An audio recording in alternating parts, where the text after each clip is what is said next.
and I'm honored to introduce our next speaker because he's someone who's been leading the fight to save this nation.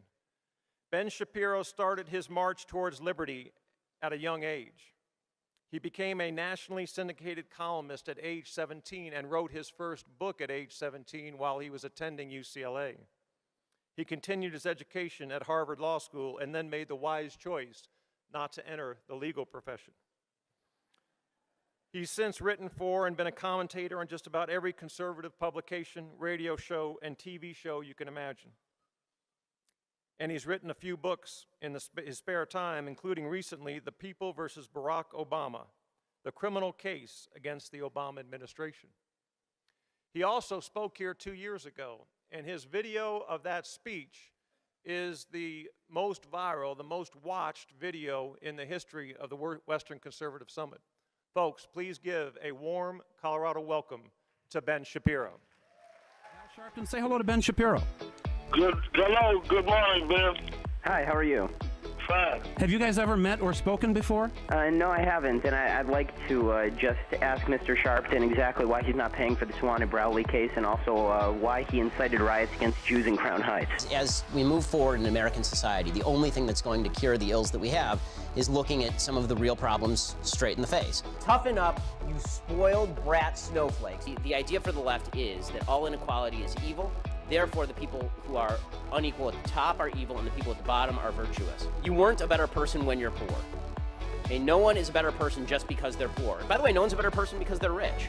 Arguing with people on the left is sort of like trying to nail Jell-O to the wall. You have to be ready to punch back twice as hard. Facts don't care about your feelings. If you don't want to be permanently poor in the United States, you need to do 3 things and 3 things only. Graduate high school, get a job and hold it, don't have a baby before you're married. That's it. Ladies and gentlemen, conservative superstar, Ben Shapiro.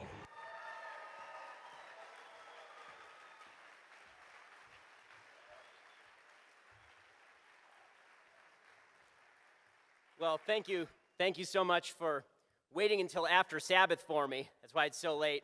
I really appreciate it. What you didn't know is that by doing that, by waiting until like 9:30 at night, you're all Jewish now, so congratulations. Everyone hates you and win for the Hebrews. So tonight, I want to talk a little bit about the divisions splitting conservatives from one another. We are 4 months from a presidential election pitting the most corrupt, manipulative, self-obsessed Democrat in America against Hillary Clinton. I'm joking, but not really. This election pits 2 of the most unpopular people in the country against each other. Hillary Clinton, who is a lifelong corrupt criminal, a pathetically self-serving, ambitious, vile, rapist defender, a congenital liar, a felon, who despises founding principles and traditional notions of decency, against Donald Trump, who's an arrogant, irreligious, anti-constitutional, ignorant, big government ad hoc panderer who gave Hillary money. Now,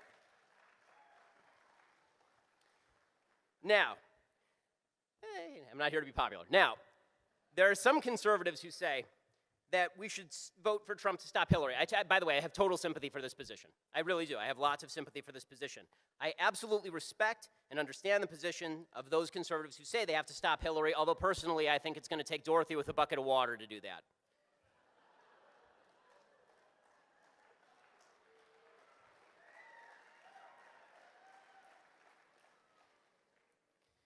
Hillary will certainly stack the Supreme Court with hardcore leftists who are going to gut First Amendment protections for speech and religion, and Second Amendment protections of gun rights, and Fourth Amendment protections against unreasonable search and seizure, and Fifth Amendment protections of due process rights, and 10th Amendment states' rights. She's going to continue President Obama's foreign policy of setting the world on fire, putting the fire out with battery acid, and then setting the world on fire again. She's going to tear down our churches. She'll use the educational system to destroy basic concepts like the traditional family. She'll raise taxes. She'll craft new and ugly regulations. She'll open the borders, and she'll try to make sure that everyone who comes in illegally becomes a citizen. Overall, she will be the second worst president of all time after the current jackass who runs the place. So,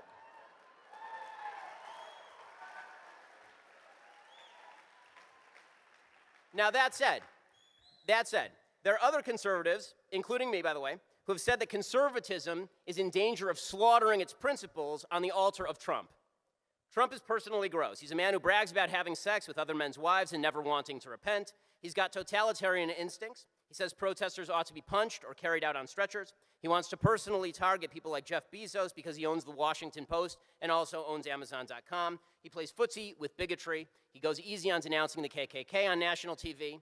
He doesn't denounce his online anti-Semitic alt-right racists. He yells about Mexican judges and disabled journalists and POWs and women bleeding from their wherevers, and says that his political opponents' wives are ugly and that his political opponents' fathers tried to assassinate JFK.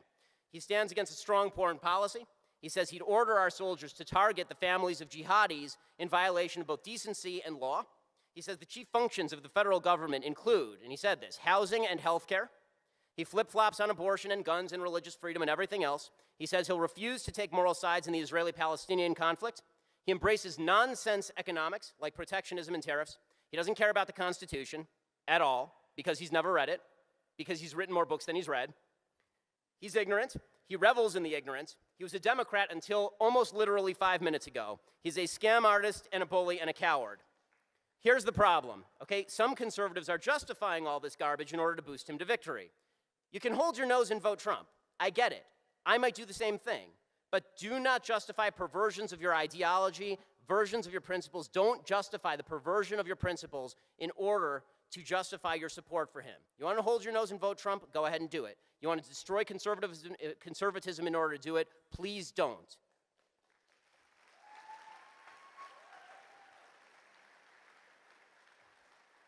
Now, there are some people who are celebrating the garbage heap that is Donald Trump in order to boost him to victory. They're calling anybody with questions a thumbsucker. They're telling conservatives to shut up and sing along with the Orange God King Worship Choir. They're calling any conservative who worries about corruption of conservatism a Republican against Trump, an RAT, a rat. People like this, the people who celebrate Trump, not people who are just voting, holding their noses, the people who celebrate Trump and pretend he's a conservative and try to pervert conservatism to fit Donald Trump, those people are sellouts for Trump. They're S-O-F-T, soft.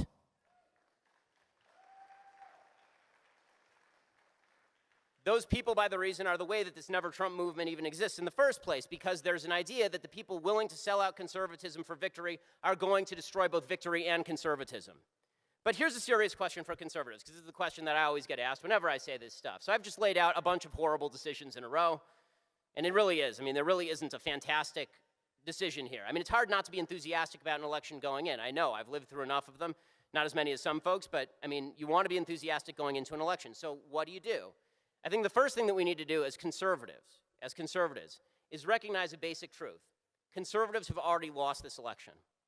Okay, we now have a couple of bad choices in front of us, some really bad choices in front of us. One may be much worse than the other, by the way. But conservatism already lost. So here's the real question. How do we start over and build this thing up from the beginning? Because we hear from a lot of the speakers, and I think, of course, they're right, that the same thing, we lost, and we need to fight. So my goal tonight is to talk about how to actually rebuild a movement that's going to be able to combat all the evils that the left wants to pursue. So I want to get a little bit practical about it, because usually it's a little bit vague. So for me, building the conservative movement is a four-step process. So step one is pretty obvious from what I've said already. We have to know our own values. One of the great lies of all time, the lie that's promulgated by the left, is the idea that diversity is our strength. Diversity of life experience, diversity of knowledge, that's great. Diversity of values is our weakness. We have to join together under the banner of the values that we share. Sociologist Robert Putnam, he's a leftist, and he believed strongly in the notion that diversity is our strength. And then he did the research, and he found, quote, the only two things that go up as the diversity of your census tract goes up are protest marches and television watching. But there was one thing that brought people of all types together, all races, all creeds, all religions. What brought everybody together was common values. So he visited an ethnically diverse religious community, and here's what he said. He said some other shared identity trumped their ethnicity. They weren't thinking of themselves sitting there as I'm black, or I'm white, or I'm pink or yellow. They were thinking about their relationship with, in that case, with God. Here's what our common value is. Defense of Western civilization. Hey, we're a band of brothers, we are. And that band of brothers is not separated by race or ethnicity, and it's not separated by racialism or tribalism. America isn't one nation for blacks, and it's not one nation for whites. Barack Obama said the same stuff, but he certainly didn't mean it. Right? It's a nation that we hold together in common, and it's a nation that's built on values. And if we really want to make America great again, if we really do, that doesn't happen unless you know what made America great in the first place. It doesn't happen by handing over power to any one figure who you think is going to win for you. It happens by understanding what did make America great in the first place. And that's very simple. Individual liberty guaranteed by a limited government that draws its legitimacy from a moral and religious people.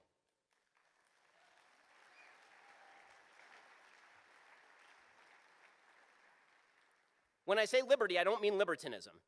It doesn't mean take all my property, let the government run roughshod over me, just let me smoke my dope and put my genitals where I want. That's what the left seems to think liberty means. Liberty means the notion you have rights that were given to you by nature and nature's creator, and nobody has the right to bother you so long as you're not bothering anybody else. That's what liberty means. And what liberty in government means, this doesn't mean no government, it's not anarchy. It does mean a government that is not empowered to guarantee you stuff. It's there to protect you from others who want to take your stuff. It's also not there to make you feel better about your same-sex marriage, make you feel honored. It's also not there to make you feel better about your abortion. That's not what government is there to do. It's not there to protect you from big gulps, and it's not there to protect you from Leviticus. Right? Limited government is there to protect you from people who are trying to violate your rights. And when I say we draw our legitimacy from a moral and religious people, this is the most important aspect. This doesn't mean everybody has to be a Bible believer. It also doesn't mean that religious people are all moral or that all moral people are non-religious. But what it means is that Judeo-Christianity, the Judeo-Christian values are the basis for civilization. Respect for others because we're all created in God's image. Rule of law because we're all equal before God. Building healthy families because that's our purpose on the planet. That's what creates the social fabric that allows us to live together and leave our front doors unlocked at night. That's the whole deal. That's who we are. So those are the values that we stand for. So step 2, now we know our values. Know your enemy. Okay, this is where I think the Republican Party has fallen dramatically short. This is where conservatives have fallen dramatically short. The conservative movement is absolutely moribund. We're falling apart and we don't even know why. And the reason is simple. We've lost our mission. Our mission has been lost. In 1940, George Orwell was writing about why Hitler had such a draw among young people. Why was Hitler so popular? After all, it meant you had to live basically in barracks. Living conditions in Germany weren't that great. You were marching through other people's countries. Like, what was the real draw of Nazism? What was the draw of Hitler? And here's what he wrote. It's one of the most profound quotes, I think, of the 20th century that nobody knows. He wrote, Hitler has grasped the falsity of the hedonistic attitude to life. Nearly all Western thought since the last war, certainly all progressive thought, has assumed tacitly that human beings desire nothing else beyond ease, security, avoidance of pain. In such a view of life, there's no room, for instance, for patriotism and the military virtues. Whereas socialism and even capitalism, in a more grudging way, have said to people, I offer you a good time, Hitler has said to them, I offer you struggle, danger, and death, and as a result, a whole nation flings itself at his feet. Hitler offered people mission, in other words. ISIS offers its foot soldiers mission, which, by the way, is why you see people who grow up in the West going and joining ISIS, because they offer them a mission. It makes them feel like their life is worthwhile, even if they're doing tremendously evil things, things for which they will burn in eternal hell. Right? They feel that they have a mission. It's a mission, just like Bernie Sanders offers to his dope-smoking, unemployable supporters. So the question is, what mission are we going to offer Americans to counter these evils? Here's the mission: fighting those evils. And that requires knowing the evil. Right? All revolutionary movements exist in opposition. The founding movement didn't exist in a vacuum. It existed in opposition to a British tyrannical monarchy. It existed in opposition to the notion that a ruling elite, given power by God, could determine the course of their lives. That's why the nation they founded was built in opposition to that. Everything they wrote was in opposition to that. So, what do we now exist in opposition to? What do we oppose? And the answer right now is nothing. And this is why the Republican Party has failed since 1988. In 1988, we lost our way. And the reason is because for literally decades, the opposition was the Soviets. Right? We made the argument that the worst people in the world and the people we had to fight were the Soviet communists. And so republicanism existed in opposition to that. That's what defined the three legs of the Republican stool: social conservatism to keep our families strong and keep our economy growing, fiscal conservatism to make sure we could outcompete the Soviets, foreign policy hawkishness to check Soviet ambition. Then the Soviet Union falls, right? And the Republican Party lost its enemy, which is when Democrats start to win. Why did Democrats start to win at that point? Because Democrats have always known their enemy, the people in this room. The Democrats have always thought that we were their enemy, not the Soviets. They've always hated us more than they hated ISIS. Hillary Clinton was asked on a debate stage, who are your enemies? She said Republicans. She was right. That's exactly right. Her face opened and soul-sucking sounds of her voice came out, and she said the truth. So right now, the Republicans say, vote for us and we will fight ISIS, or we'll fight Europeanism, or we'll fight something. Right? Well, we don't know what it is. We'll fight something. We'll fight the establishment, which is a meaningless term. Okay, when Ted Cruz ends up in the establishment, the term means nothing. Okay, but the fact is that we say we're going to fight all sorts of things, but we're not really clear on what this is. The left has always been clear the right is the enemy. So whenever people tend to vote, people tend to support the people whose enemies they also want to fight. So yes, of course, ISIS is our enemy, but here's the truth. The left is more dangerous than ISIS. The reason the left is more dangerous than ISIS is because ISIS can't succeed without their appeasement and help. Right? ISIS, President Obama was wrong when he labeled them the JV team because he promptly made them the non-JV team. Right? The fact is that the left is behind the rise of ISIS. Right? It doesn't matter. They can't destroy us without the left helping them along. They can't. They can't without the left pretending radical Islam doesn't exist, or releasing transcripts of jihadist phone calls with the religion and Allah omitted. Right? They can't destroy us without Obama removing troops from Iraq and slashing the military, or Hillary Clinton declaring war in Libya and then leaving Americans to die in Benghazi because she's a vicious pile of nastiness piled 5'7" high. Right? The fact is that the left, if you're not fighting the left, you're doing it wrong. So if we say that ISIS is our worst enemy, that's not true. Leftism is our worst enemy because they're the ones who are going to allow ISIS to win. The left wants to destroy our families. Marx said it openly. The family is the basis of a free civilization, because I care more about my child than I care about your child. And presumably you feel the same way. You don't know my kid's name. The left wants to get rid of the family by telling mothers they don't need fathers, by telling mothers it's virtuous to kill their own babies, right? By telling everybody the government can raise their children better than they can. The left wants to destroy our churches because they want to play God, and God keeps getting in the way of their agenda. The left wants to divide each other based on race, so they can destroy our unity in the name of diversity and pit us against each other, and then tell us, as Obama did, that government is the only thing we hold in common. That was an actual slogan at the 2012 DNC. These are our enemies, and we have to fight them. That's our mission in life. Which takes us to the practical, step 3. So how do we go about fighting them?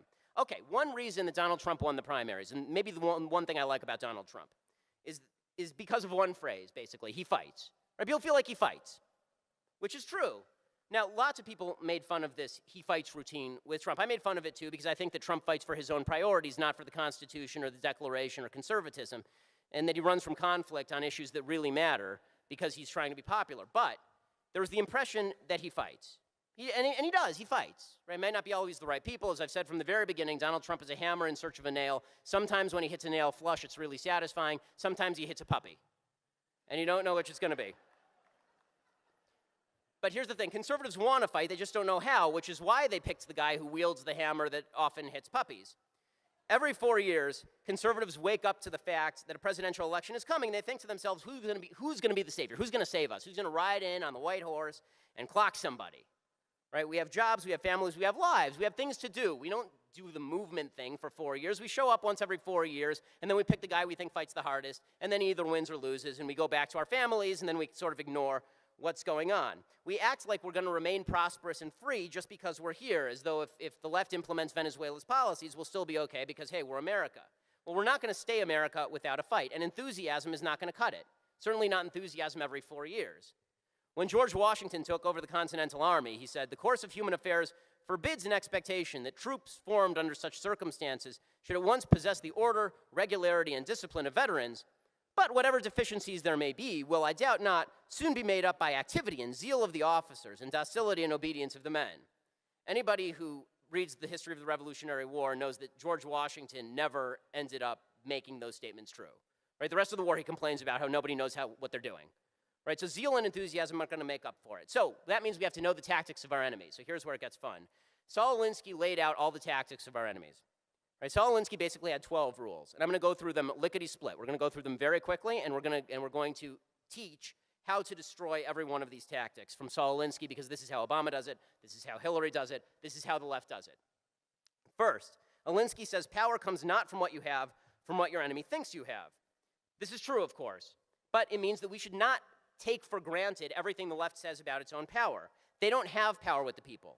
They assume we can't win blacks and Hispanics in large numbers, because they say that. But we shouldn't believe them. We should go into black and Hispanic communities and flex our muscles everywhere we can and make our argument to every single person. Conversely, we should let them be intimidated by us. They're clearly intimidated by the NRA, and they should be. That's why the left sort of wakes up in the middle of the night in a cold sweat, mumbling the letters NRA over and over for no reason. Right? The fact is that our impression of power is just as important as the power we hold. So we're constantly lamenting we don't have power. We should give the impression of power. Okay, second, Alinsky says never go outside the expertise of your people. So notice, the left only argues on grounds where they feel safe. This is why they always call you a racist, sexist, bigot, homophobe. They don't know anything else. It's all character attacks all the time. If you knock them off their pedestal, they don't know what to do. So just to take an example, last Sunday I was speaking at another event, and I was debating Sally Cohn from CNN. You may remember her as one of the ladies who did the hands up, don't shoot routine in the aftermath of Ferguson, which was based on a lie. And her expertise is basically calling people a racist. It's what she's great at. And she is, she's great. She pronounces the word racist beautifully. So she was saying that the criminal justice system is racist and terrible. And I said, no, it's not. And she said, well, then, but there's such a disproportionate number of black people in prison. First she called me a racist, and I said, no, your president's a racist. But after that, she said the criminal justice system is racist. I said, no, it's not. And I said, let me ask you a question. She said, okay. I said, how many men are in prison as a percentage of the population? And she said, I don't know. I said, 92% of the people in prison are men. Why are they in prison? Is it because the system is sexist? And she said, no, it's because they commit all the crimes. And I said, right.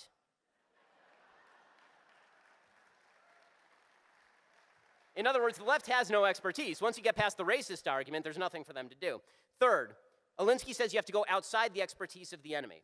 You have to make people feel uncomfortable. We're nice people. We don't like doing that. Learn to love it. It's fun. Make folks on the left feel uncomfortable. The left likes to use non sequiturs or coin new terms. The best way to avoid this is simply to tell them that they're speaking nonsense and drag them back to the issues. This is why if they say microaggressions, then you just say, I don't know what you're talking about. That sounds very stupid. Let's talk about words that have meanings in the language I'm speaking, English. Right? The fourth Alinsky rule is you have to make the enemy live up to its own book of rules. So this is where it matters to have an ideologically coherent movement, actually. So let's take as an example tax arguments. So the right says two things that conflict with one another. First, debt matters. Second, we want to lower taxes. So what the left does is they say, well, if you really cared about the debt, you wouldn't lower taxes, right? It creates more of a gap. So what we really should be saying is, no, you don't understand. We want tax revenue to go down so we can slash the spending. Right? We shouldn't be making the argument, the Laffer curve argument. It's actually not it's a true argument, but it's not a valuable argument. The Laffer curve argument, if you lower tax rates, there are more government revenues. Last I checked, I don't want more government revenues. I want fewer government revenues. They're doing too much crap with my money already. Fifth point that Alinsky makes, ridicule is humankind's most important weapon. If you can ridicule people into the ground, you can finish them off, right? The left loves to ridicule the right. This is why they worship at the altar of Jon Stewart. He makes us look dumb. So we have three choices. We can either take the hit and grin, we can school-marm them, or which always fails. I mean, look what Jeb Bush tried to do to Donald Trump, school-marming him on the stage. Oh, Donald, it's just so terrible what you're saying, and then Trump would put him through a wall, and everybody would laugh, right? Or we can mock the left mercilessly right to their faces. So when Jon Stewart mocks Republicans, they should tell him that he's a failed actor who has to rely on a live audience of chimpanzees in order to make him look funny, and that his movie sucked to boot, which is why nobody watched it. The reason that Trump won is because, in part, he's a very funny guy. He actually is. Most of that's intentional. Some of it's not, but he's very funny. And nobody knew how to stop funny, because it's very hard to stop funny. Sixth point, do stuff that your people enjoy. So, for instance, Democrats to fight gun control, they don't just go and try and pass bills or lobby their Congress people. They sit down like small children having a potty break in the middle of the Congress. Why? Because that's what they like to do. They like sitting there being paid to do nothing, so they go and they sit there and they're paid to do nothing and scream like children. Right? There's stuff conservatives like to do too. So there's stuff that we say we like, and then there's stuff we actually like. So the stuff that we say we like is going out to the middle of parks and putting on funny wigs and tri-corner hats. That's the stuff that we say that we like. But we don't actually like to do that because it's really hot outside and those things are really itchy. What we really like to do is be mischievous, because everybody likes to be mischievous. So when the Democrats sat down on the floor of Congress, there should have immediately been a movement to send them cushions. Right? We should have sent thousands and thousands of cushions to the Capitol building and said to them, look, sit there forever. Never leave. You're not doing anything right now, and it's great. I want you to sit there, and I want you to be like the supremely obese guy from the Daily Mail who like grows into his couch. Just sit there and grow into the floor of Congress. Seventh Alinsky tactic. don't use the same tactics all the time. So the left keeps switching its tactics all the time, which makes it difficult to deal with. Our tactic is always write to your congressperson, call your congressperson. Sometimes we should do that. Sometimes we should just send Botox coupons to Nancy Pelosi's office. Eighth Alinsky point, never let up. He says this. He says the left will never let up. They don't pause. They don't take breaks. They push on every front. If you think they're not going to push further, they're lying. They're always going to push further. First, they said they wanted homosexual sex legalized, and we all said, fine, no one cares what you do behind closed doors. That's cool. And then they said, we want civil unions. And we said, okay, as long as you don't go for gay marriage. They said, we promise. We're totally not going to do gay marriage, guys. And then we said, and then they came back with gay marriage, and we said, well, you know, we're not so hot on this. We told you not to do this. But it's not going to affect your family. It's not going to affect you in any way. Then they came after all the businesses and said, you have to cater our same-sex weddings. Right? And now they say, we're not going to come after your church. They're always coming. They're always coming. And so the answer here is find your principle, stand on it, and do not budge under any circumstances, because the minute you give an inch, they will take a mile.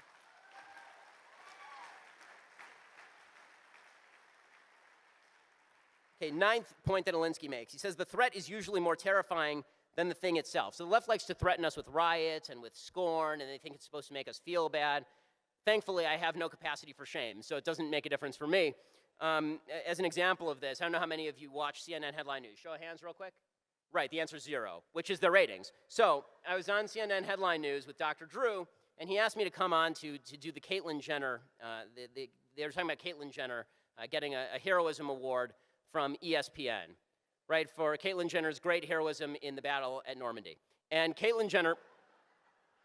So they bring me in, and the producer, he says to me, you know, we want you to say everything that's on your mind. I said, do you really? And they said, yeah, we'd love that. Our ratings are terrible. I said, right, I know. And they said, well, he says, I'm a producer for Jerry Springer. At this point, I should have known things were going to go wrong. But they bring me in, and it's a panel of me, and I think it was 1, 2, 3, 4. I think it was 6 other people on the panel. So it's me against 6 people on the left, which makes it almost fair for them. So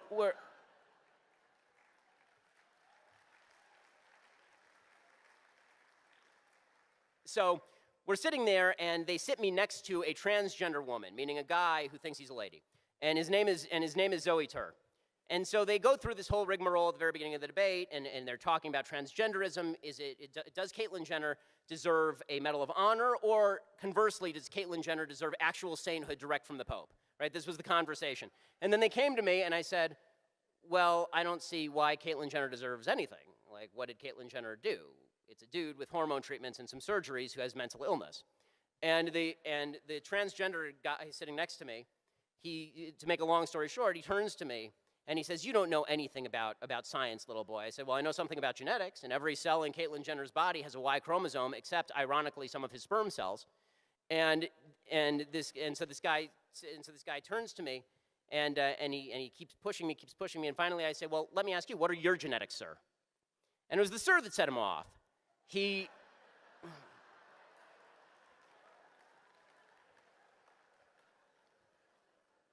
grabs me by the back of the neck. This is on national TV. He grabs me by the back of the neck, and he says to me, you saw a clip of it where I said facts don't care about your feelings in that little video. This is part of the same debate. He grabs me by the back of the neck, and he says, if you don't cut that out, I'm going to send you home in an ambulance. Right? Which, number one, didn't make sense because you don't go home in an ambulance.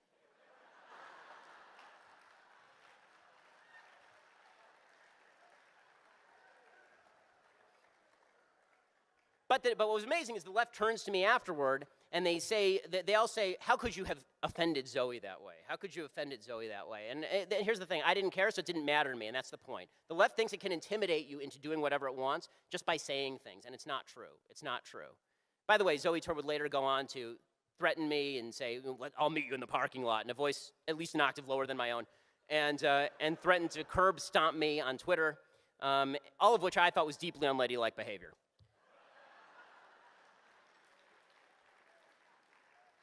So, 10th Alinsky point, if you push a negative hard enough, it becomes a positive.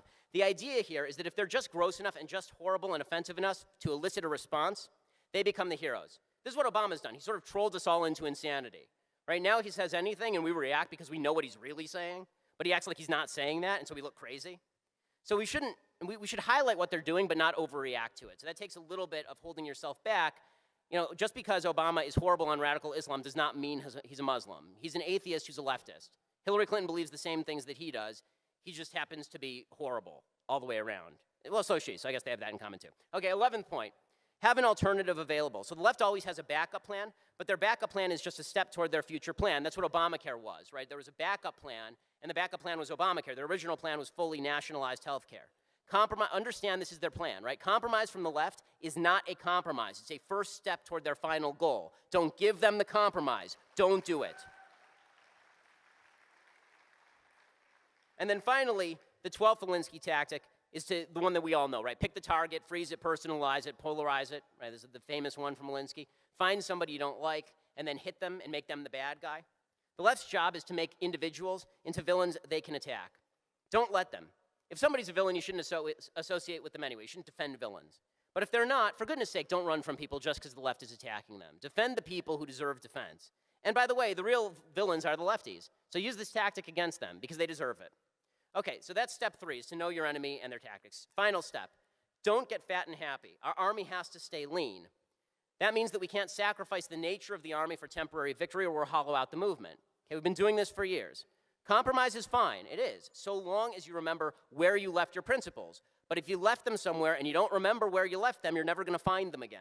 And you'll end up with no victory and no principles. So we have to stay lean and stay sharp, and we have to be aware that when someone doesn't hold your principles and hold their feet to the fire, then nothing gets done. It's always easier to get in line, to go along, to say your army is the better of two evils, and it's true. It's always going to be true. We're always going to be the better of two evils. But that's not what builds movements. If you allow the army to lose its values, if you forget what you're fighting for in the first place, if you forget who your enemies are, then you forget how to fight, and you become a spent force. No conservative movement can put up a series of candidates who blew up the budget, created campaign finance reform, originated Obamacare, and gave money to Hillary Clinton all in a row and not hollow out the movement. You can't do that. Trump may feel like victory in the same way that napalm does. It's got the scent, but the actual substance might burn a little bit. Let me wrap up with this basic idea. How you vote in this election cycle is up to you. I get it. I understand. I may vote the same way you do in the end. Okay, how I vote is my business. But please, for the love of all that's holy, let's think about building a movement beyond this election cycle. Think about building something once we're past November. I'm 32. I'm 32 years old. Okay, I have a 2-year-old. I've been busy in the last couple of years since I was last here. I have a 2-year-old and I have a 2-month-old. Those generations are only going to be protected if we revivify our movement, if we come together around those values, and if we learn who our enemies are, and if we fight them every single step of the way, never giving an inch, and if we never stop fighting. We can't get tired. If we do, they win. We can't let them have a few victories. They exploit every single victory and then push on to the next victory. The left is a ceaseless, heedless monstrosity. It's our job to hold that wall. Here's the thing, though. I think true conservatives know that. You know, Ronald Reagan always said this. He always said freedom is never more than one generation away from extinction. And that's exactly right. But to avoid extinction, we have to grow, we have to evolve, we have to get stronger, we have to get tougher. We have to rededicate ourselves to the principle, we have to rededicate ourselves to the fight. And that's hard work. And that's our mission. We're an empire of liberty. We're a nation conceived in freedom. Our mission is to carry that freedom forward in the face of all odds, and that mission doesn't change. That mission is eternal. And that mission calls to us from the end of history. It's God's mission. It's the founder's mission. It's a mission that has to be fulfilled at all costs. The mission calls us forward. It urges us forward. The heroes of days past, Washington and Adams and Jefferson and Lincoln and Reagan, our fathers, our mothers, our ancestors, who fought to bring us to these shores and then make these shores free and give their kids a chance, they're cheering us on. They are. They are. I believe in an afterlife, and they're cheering us on, begging us to stumble forward because nobody else is going to carry the torch. The left's going to try to rip that torch away. They're going to try and drown it in the mud of political correctness, of collectivism, of government tyranny, and it's up to us. So let's take up the torch, passed down to us over 2,000 generations. Let's take it up with joy in our heart and strength in our grip and a warning in our eyes. Do not, for the love of God, cross us. We're the guardians of limited government and individual liberty. We're the guardians of Judeo-Christian Western civilization. There's no one else left. We're the last line of defense. We stand together, and we must never, ever, and we will not ever, ever stop fighting. Thanks so much.